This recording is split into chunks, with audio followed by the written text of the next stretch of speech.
এর একক ঘরের সংখ্যাটি কী হবে, কী করে করবে? খুব সহজ। প্রথম কী হচ্ছে, যে পাওয়ারটি রয়েছে ওকে 4 দিয়ে ভাগ করবে। 4 দিয়ে ভাগ করলে কী হবে? কত রয়েছে পাওয়ার? 754। একে 4 দিয়ে ডিভিশন করো। 4 দিয়ে ভাগ করলে কী হবে? 4 4 3 5, বলো বলো কুইক বলো, 32 3 4 8 32। ভাগশেষ কত এসছে? 2। তাহলে এই যে ভাগশেষ যেটা এসছে সেটাকে কি করতে হবে, কার পাওয়ার করতে হবে? যে নাম্বারটা রয়েছে তার একক ঘরে কে রয়েছে? 7 রয়েছে।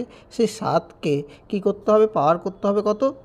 2 দিয়ে, যেটা ভাগশেষ রয়েছে। তাহলে কত হবে বলো? 7-এর পাওয়ার 2। 7-এর পাওয়ার 2 মানে কত হচ্ছে বলো? 49। তাহলে এই 49-এর একক ঘরের সংখ্যাটি কত? 9। তাহলে অ্যান্সার হবে 9।